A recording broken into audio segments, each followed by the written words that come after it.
สวัสดีท่านผู้ฟังทุกท่านค่ะ ตอนนี้ท่านกำลังรับฟังสถานีวิทยุ FM 104.5 เมกะเฮิรตซ์คลื่นวิทยุเพื่อการศึกษาพระพุทธศาสนาและวัฒนธรรม ช่วงเวลาประมาณ 14 นาฬิกาถึง 15 นาฬิกาของทุกวันพฤหัสบดีจะเป็นช่วงของรายการนาสารสัตว์กับดิฉันผู้ช่วยศาสตราจารย์สัตวแพทย์หญิงดร.วีนาจูเปียซึ่งเป็นอาจารย์ประจำภาควิชาชีวศาสตร์ทางสัตวแพทย์และสัตวแพทย์สาธารณสุขคณะสัตวแพทยศาสตร์มหาวิทยาลัยเชียงใหม่รายการนี้จะเป็นการนำเอาบทความต่างๆที่น่ารู้เกี่ยวกับเรื่องของสัตว์และสัตวแพทย์ที่น่าสนใจมาอ่านให้ท่านผู้ฟังฟังนะคะหากท่านผู้ฟังท่านใดมีข้อเสนอแนะหรือข้อติชมสามารถติดต่อมาได้ตามช่องทางดังนี้นะคะโทรศัพท์ที่เบอร์ 053-948-046 ซึ่งเป็นเบอร์โทรของภาควิชาชีวศาสตร์คณะสัตวแพทยศาสตร์มหาวิทยาลัยเชียงใหม่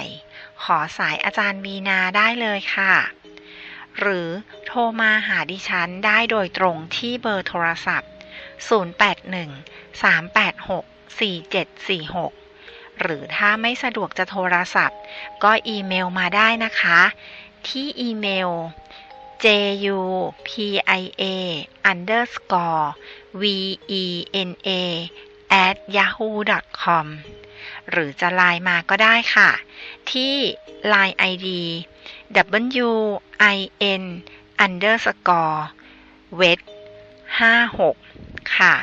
ดิฉันยินดีรับทุกข้อเสนอแนะและทุกคำติชมเพื่อที่จะได้นำไปพัฒนาปรับปรุงรายการต่อไปค่ะ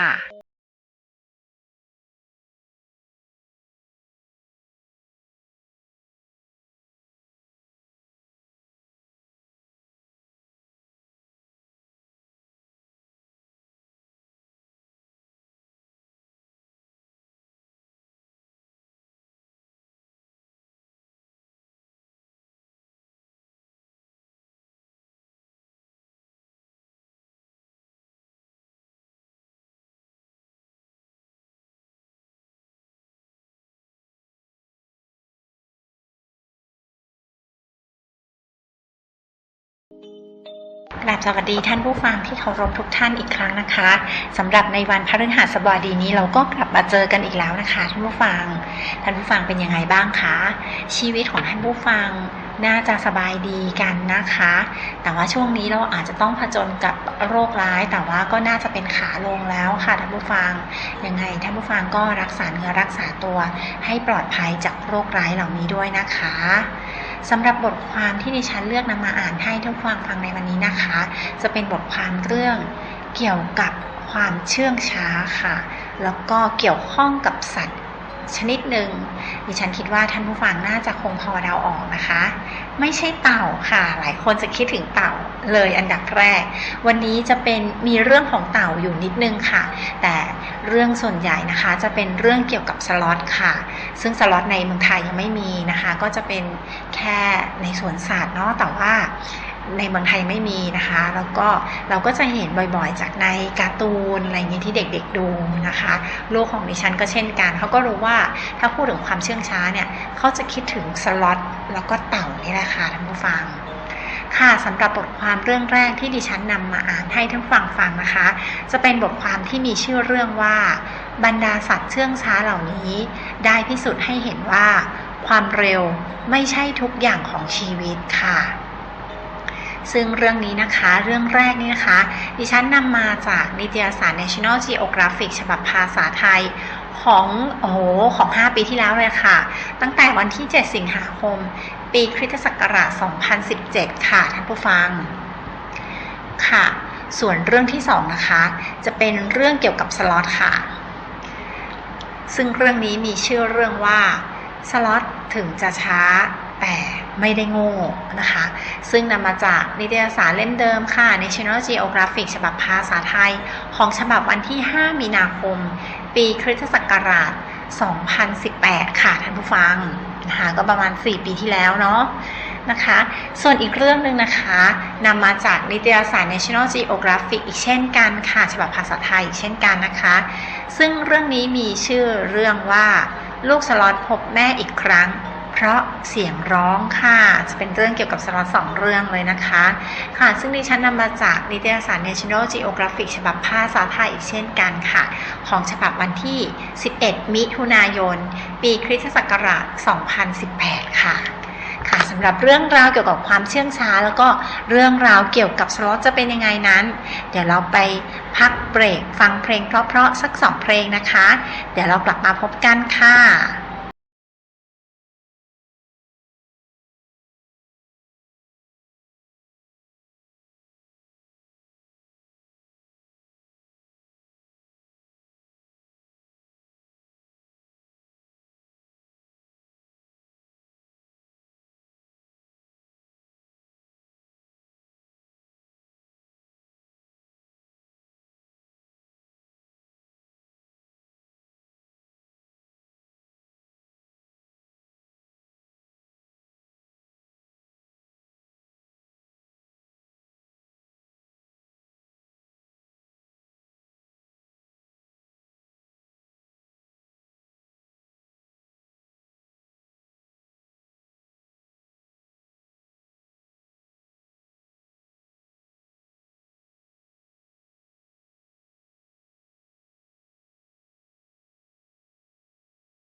องฟ้า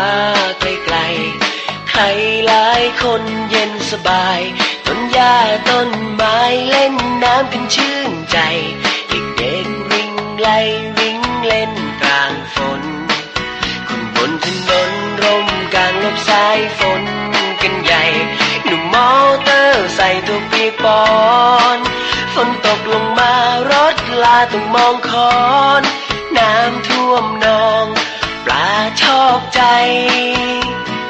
มีคนช่างมีคนรักใครคุณค่าก็หมายตามใจแต่ละคน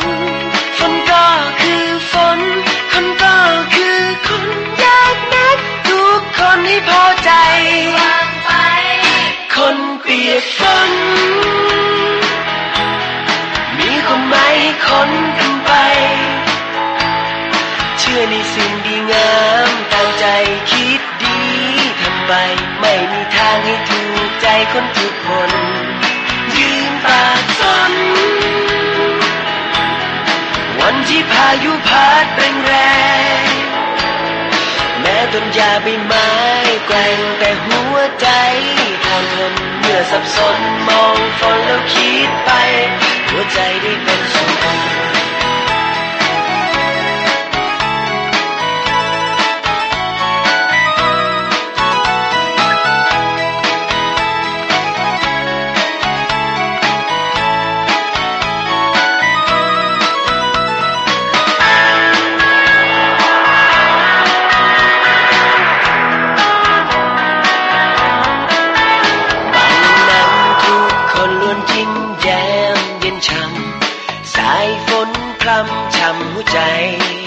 ฝนตกปล่อยๆวันเสาร์เมื่อตอนบ่ายนอนเล่นสบายบนเตียงสุขสันต์ไม่แปลกเลยฝนร่วงหล่นจากฟ้าเดียวกันอีกบ้านใกล้กันกับไม่ชอบใจเสื้อผ้ากางเกงตากไว้เมื่อตอนสายบ่นกันไปใครพาฝนมามีคนช่างมีคนรักใครคุณค่าก็หมายตามใจแต่ละคนฝนก็คือฝนคนก็คือคนยากนักทุกคนให้พอใจวางไปคนเปียกฝนมีความหมายให้คนกันไปเชื่อในสิ่งดีงามตามใจคิดดีทำไปไม่มีทางถูกใจคนทุกคนยืนตากฝนวันที่พายุพัดแรงๆแม้ต้นหญ้าใบไม้แกว่งแต่หัวใจถ้าทนเมื่อสับสนมองฝนแล้วคิดไปคนเปียกฝนมีความหมายให้คนกันไปเชื่อในสิ่งดีงามตามใจคิดดีทำไปไม่มีทางให้ถูกใจคนทุกคนเกิดเป็นคนค้นหาหัวใจตนกี่คำคนกี่หมื่นฝนยิ้มสู้ไป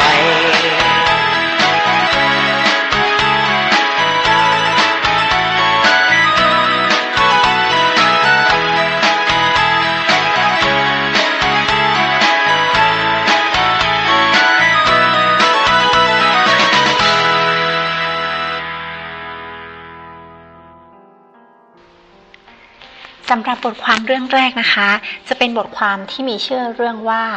บรรดาสัตว์เชื่องช้าเหล่านี้ได้พิสูจน์ให้เห็นว่าความเร็วไม่ใช่ทุกอย่างของชีวิตนะคะซึ่งดิฉันนำมาจากนิตยสาร National Geographic ฉบับภาษาไทยของฉบับวันที่7 สิงหาคมปีคริสตศักราช 2017 ค่ะท่านผู้ฟังซึ่งผู้เขียนเรื่องนี้นะคะก็คือคุณฮันนาหลางนะคะสัตว์เชื่องช้าอย่างสล็อธหรือเต่าขึ้นชื่อเรื่องความเฉื่อยชาแม้กระทั่งต่อให้พวกมันวิ่งแล้วก็ตามก็ยังทำความเร็วไม่เท่ากับการเดินของสัตว์ชนิดอื่นในบรรดาสัตว์ที่มีความเร็วต่ำเหล่านี้หลายชนิดวิวัฒนาการปรับตัวให้เอาตัวรอดจากนักล่าได้เต่าปกป้องตัวเองในกระดองแข็งที่ทำหน้าที่เหมือนโล่คุ้มกันส่วนหอยทากเอง ก็ผลิตเมือกหน้าขยะแขยงที่ไม่มีนักล่าตัวใดอยากจะจับมารับประทานเป็นมื้อเย็นด้านสัตว์ทะเลที่เชื่องช้าก็ใช้ยุทธวิธีแบบเดียวกันพยูนสัตว์เลี้ยงลูกด้วยนมตุ้ยนุ้ยสามารถว่ายน้ำทำความเร็วได้เพียง8กิโลเมตรต่อชั่วโมงเท่านั้นพวกมันตัวใหญ่เกินไปที่จะตกเป็นอาหารแต่หากนักล่าตัวไหนอยากลองจะพบว่าผิวหนังของพยูนนั้นหนาจนยากที่จะเคี้ยวปลาฉลามกรีนแลนด์ว่ายน้ำช้ายิ่งกว่าที่ความเร็ว 1.2 กิโลเมตรต่อชั่วโมงแต่โชคดีที่พวกมันเป็นสัตว์กินซากทำให้ความเร็วเป็นเรื่องไม่จำเป็นนักค่ะในภาพนะคะของหนังสือเล่มนี้ถ้าท่านผู้ฟังอยากจะไปหาอ่านนะคะก็ไปดูได้เลยนะคะ National Geographic ฉบับภาษาไทยของวันที่ 7 สิงหาคมปีคริสตศักราช 2017 ค่ะก็จะมีรูปเต่าค่ะท่านผู้ฟังรูปเต่าก็เป็นเต่ายักษ์นะคะเต่ายักษ์อาดาบรานะคะที่เกาะเซเชลนะคะโอ้ตัวใหญ่มากเลยค่ะท่านผู้ฟังแล้วก็ขายาวคอยาวมากโคอาล่านะคะที่ลอสแองเจลิสแคลิฟอร์เนียค่ะเป็นลูกโคอาล่ากำลังหลับอยู่ในกิ่งไม้ค่ะอยู่ระหว่างกิ่งไม้นะคะแล้วก็เป็นผ้าของทากกล้วยนะคะก็เป็นสัตว์ที่เชื่องช้าด้วยเช่นกันลิงลมรัฐเประมาเลเซียนะคะแล้วก็มีดาวนะคะก็คือหรือปลาดาวหรือดาวทะเลนะคะที่ซานฟรานซิสโกแคลิฟอร์เนียค่ะโอ้สวยงามมากเลยค่ะท่านผู้ฟังแล้วก็จะมีสัตว์อีกชนิดหนึ่งนั่นก็คือสล็อธค่ะตัวพระเอกของเราในวันนี้เลยนะคะดิฉันจะอ่านเรื่องสล็อธให้ท่านผู้ฟังฟังค่ะเดี๋ยวก็จะเป็นเรื่องที่2นะคะดิฉันจะอ่านเรื่องเกี่ยวกับสล็อธให้ท่านผู้ฟังฟังนะคะบทความเรื่องที่2สล็อธถึงจะช้าแต่ไม่ได้โง่นะคะซึ่งดิฉันนำมาจากนิตยสาร National Geographic ฉบับภาษาไทยของฉบับวันที่5มีนาคมปีคริสตศักราช 2018 ค่ะเราทุกคนรู้ดีว่าสล็อธนั้นเชื่องช้าในฐานะของสัตว์นักปีนต้นไม้ที่ไม่ได้จำศีลผู้มีอัตราการเผาผลาญต่ำที่สุดในโลกสล็อธมีถิ่นอาศัยอยู่ในภูมิภาคอเมริกากลางและอเมริกาใต้และเมื่อมองไปที่ความน่าเบื่อและมองไปที่มันความน่าเบื่อก็บังเกิดขึ้นค่ะแต่คุณผู้อ่านรู้หรือไม่ว่าสล็อธนั้นเคลื่อนไหวได้รวดเร็วเป็น3 เท่าจากปกติเมื่ออยู่ในน้ำจากรายงานของเบกกี้คลิฟฟี่นักสัตววิทยาผู้ก่อตั้งมูลนิธิอนุรักษ์สล็อธในคอสตาริกาและเมื่อมันอยู่ในน้ำพวกมันจะลอยตุ๊บป่อง 30% ของน้ำหนักตัวของมันก็คือระบบการย่อยอาหารที่ทำหน้าที่จัดการกับใบไม้ปริมาณมากคลิฟฟี่กล่าวนั่นหมายความว่าในตัวของมันจะมีแก๊สที่เกิดจากการหมักสล็อธเปรียบเสมือนลูกบอลเป่าลมที่มีแขนขายื่นออกมาค่ะความเกลียดค้านของสล็อธคือหนึ่งในสิ่งที่ผู้คนทั่วไปมักเข้าใจผิดและคลิฟฟี่ต้องการสร้างความเข้าใจใหม่ผ่านหนังสือเล่มใหม่ที่เธอเขียนซึ่งมีชื่อว่า Sloth Life in the Slow Lane ฉันต้องการสร้างภาพลักษณ์ใหม่ว่าพวกมันคือสัตว์สุดยอดที่สามารถปรับตัวเพื่อเอาชีวิตรอดได้อย่างน่าทึ่งเธอกล่าวค่ะเฉื่อยชาแต่ใช่ว่าจะไม่มีสมองคุณผู้อ่านคิดว่าการสามารถห้อยโหนกับหัวอยู่บนกิ่งไม้ได้ของสล็อธเนี่ยได้นานแค่ไหนคะ1 นาทีหรือ10 นาทีสล็อธสามารถทำเช่นนี้ได้ทั้งวันในทุกวันใน6 สายพันธุ์ของสล็อธพวกมันวิวัฒนาการให้มีกรงเล็บที่ยาวที่ใช้แทนที่ตะขอเกี่ยวและเส้นเอ็นที่มีความแข็งแรงอย่างมากสล็อธยังมีเครือข่ายของเส้นเลือดที่ไหลเวียนผ่านแขนของพวกมันเพื่อช่วยลดความร้อนให้กล้ามเนื้อและช่วยในการปีนป่ายใช้พลังงานน้อยลงค่ะนอกจากนั้นสล็อธยังเป็นสัตว์ที่มีความแข็งแรงอย่างน่าประหลาดแม้ว่ามวลกล้ามเนื้อทั้งหมดจะน้อยกว่า 30% เมื่อเทียบกับสัตว์ที่มีขนาดตัวเท่ากันแต่กล้ามเนื้อของพวกมันเป็นกล้ามเนื้อแบบ slow twist ซึ่งเหมาะสำหรับการใช้แรงน้อยๆในระยะเวลานานๆเช่นการวิ่งมาราธอนเป็นต้นค่ะหนึ่งสิ่งที่คุณผู้อ่านควรรู้ก็คือด้วยความที่มันเป็นสัตว์ที่มีระดับการเผาผลาญพลังงานต่ำมากดังนั้นพวกมันจึงต้องนอนรับแสงอุ่นๆจากดวงอาทิตย์เพื่อช่วยกระตุ้นการเผาผลาญในร่างกายเช่นเดียวกับสัตว์เลื้อยคลานที่ว่าระบบการเผาผลาญอาหารของพวกมันต่ำเพียงใดเชฟฟี่เปรียบเทียบให้ฟังว่าอาจต้องใช้เวลาถึง30 วันสำหรับกระบวนการย่อยสลายใบไม้เพียง1 ใบค่ะน่าเศร้าที่พฤติกรรมอันเชื่องช้าของมันได้ถูกนำไปเปรียบเทียบกับสติปัญญาที่ทึบตามไปด้วยใครบางคนเคยกล่าวไว้ว่า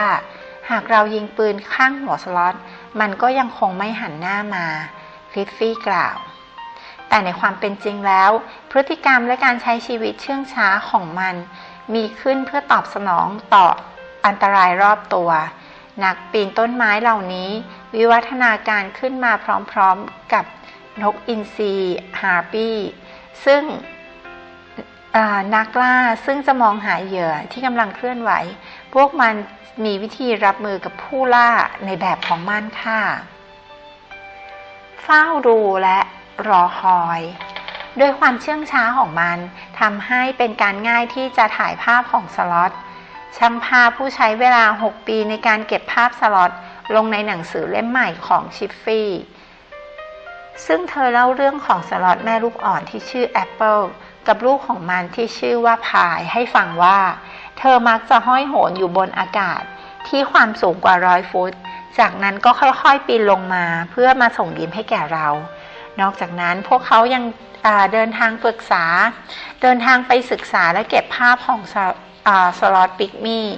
ที่มี3 นิ้วซึ่งเป็นสายพันธุ์หนึ่งของสล็อตที่ใกล้สูญพันธุ์ของเกาะปานามาในขณะนี้พวกมันตัวเล็กกว่าแมวบ้านเสียอีกและชื่นชอบที่จะว่ายน้ำบริเวณป่าชายเลนซึ่งชิฟฟี่และเอสเธอร์ฮาร์สใช้เวลาอยู่บนเรือถึง5 วันในการเฝ้าสังเกตพฤติกรรมของมันค่ะพอถึงวันสุดท้ายเราก็รู้สึกว่าเย่ได้เวลากลับบ้านแล้วชิฟฟี่กล่าวแต่น่าเศร้าที่พวกเขาไม่ได้กลับบ้านทันทีเนื่องจากพายุเข้าพวกเขาต้องใช้เวลาอีก2 วันบนเรือแต่บนข่าวร้ายก็ยังมีข่าวดีเราจ่ายเงินให้กับคนจับปลาไปจับกุ้ง lobster มาให้เรากินชิฟฟี่เล่าประสบการณ์ให้ฟังและเราได้ภาพตามที่ต้องการนั่นแหละคือสิ่งสำคัญค่ะนี่ก็จะเป็นเรื่องเกี่ยวกับสล็อตนะคะที่เราบอกว่ามันเชื่องช้ามันจะสมองมันคงไม่โตมันคงโง่อะไรเงี้ยแต่จริงๆเราไม่ใช่นะคะมันก็จะเป็นสัตว์ชนิดหนึ่งที่มีพฤติกรรมความเชื่องช้านั่นเองค่ะท่านผู้ฟังสำหรับบทความเรื่องเกี่ยวกับสล็อตเรื่องแรกก็จบลงไปแล้วนะคะส่วนอีกเรื่องนึงจะเป็นเรื่องเกี่ยวกับสล็อตอีกเช่นกันนะคะเป็นลูกสล็อตพบแม่สล็อตอีกครั้งเพราะเสียงร้องเรื่องราวจะเป็นยังไงนั้นเดี๋ยวเรากลับมาพบกันหลังเพลงเพราะๆนี้นะคะ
ค่ะสำหรับเรื่องต่อไปนะคะก็เป็นเรื่องเกี่ยวกับสล็อตอีกเช่นกันนะคะ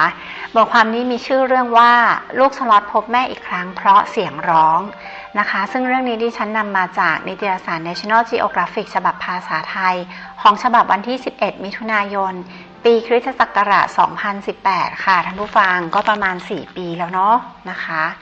หน้าชายหาดของคอสตาริกาลูกสล็อต3 นิ้วตัวหนึ่งกำลังร้องระงมเพราะมันพลัดหลงกับแม่เพราะดีที่นักท่องเที่ยวไปพบมันเข้าและนำลูกสล็อตตัวดังกล่าวส่งต่อมาให้กับศูนย์ดูแลสัตว์จากกัวซึ่งทางเจ้าหน้าที่ของศูนย์ช่วยกันออกไปตามหาแม่ของมันในเวลาต่อมาแต่ไม่เป็นผลค่ะไม่เจอแม่นะคะเสียงร้องอันน่าปวดใจของลูกสล็อตจุดประกายบางอย่างให้เจ้าหน้าที่นะคะได้ไอเดียใหม่เจ้าหน้าที่ของศูนย์ลองอัดเสียงของลูกสล็อตน้อยจากนั้นเปิดเสียงของพวกมันด้วยลำโพงตัวเล็กๆแทนในระหว่างการตามหาทันใดนั้นสล็อตตัวเมียตัวหนึ่งก็มีปฏิกิริยาตอบรับต่อเสียงร้องพวกเขาลองส่งลูกสล็อตให้มันดมว่าใช่กลิ่นของลูกที่พัดพรากจากไปหรือไม่และในที่สุด2 แม่ลูกก็ได้พบกันอีกครั้งแม้ว่าสล็อต3 นิ้วสีน้ำตาเหล่านี้จะไม่ใช่สัตว์เสี่ยงสูญพันธุ์แต่ปัจจุบันถิ่นอาศัยของพวกมันกำลังได้รับผลกระทบจากมนุษย์ทั้งการตัดไม้ทำลายป่าตลอดจนการวางแนวเสาไฟฟ้าด้วยค่ะท่านผู้ฟังค่ะนี่ก็จะเป็นเรื่องเกี่ยวกับสล็อตนะคะซึ่งแม่สล็อตสามารถพบลูกได้จากการที่มันได้ยินเสียงของลูกร้องไห้ร้องหาแม่นะคะซึ่งเจ้าหน้าที่ที่ศูนย์อนุรักษ์สัตว์เนี่ยก็เขาก็แบบมีไอเดียนะคะก็มีความคิดนะคะว่ามันน่าจะจำเสียงของลูกได้นะคะเขาก็เลยไปหาแม่สล็อตพร้อมกับเปิดเสียงของลูกสล็อตด้วยนะคะเผื่อแม่จะได้ยินแล้วก็แม่จะได้มาหาซึ่งสุดท้ายก็เป็นผลนะคะลูกสล็อตกับแม่สล็อตก็ได้เจอกันแฮปปี้เอนดิ้งค่ะผู้ฟังนะคะเรื่องนี้นะคะค่ะสำหรับบทความที่ดิฉันอ่านให้ทุกฟังฟังในวันนี้นะคะจะเป็นบทความเรื่องที่เป็นเนื้อหาที่ค่อนข้างสั้นนะคะเป็นเรื่องเกี่ยวกับสล็อตนะคะ2 เรื่องแล้วก็เกี่ยวกับสัตว์ที่เชื่องช้าอีก1 เรื่องนะคะซึ่งเนื้อหามันจะสั้นเพราะฉะนั้นเวลามันก็จะจบลงด้วยความรวดเร็วนะคะท่านผู้ฟังก็ดีเลยใช่ไหมคะไม่อยากฟังเสียงดิฉันมากเอาเป็นว่าเดี๋ยวฉันเปิดเพลงให้ท่านผู้ฟังเพราะนะคะจนกระทั่งจบรายการเลยนะคะวันนี้เราเจอกันแป๊บเดียวเองถ้ายังไงเดี๋ยวสัปดาห์หน้าดิฉันจะหาเรื่องที่น่าสนใจเอามาอ่านให้ท่านผู้ฟังฟังนะคะสำหรับวันนี้ดิฉันขอลาไปก่อนละค่ะท่านผู้ฟังแล้วพบกันใหม่ในสัปดาห์หน้าค่ะสวัสดีค่ะแล้วก็ขอบคุณค่ะ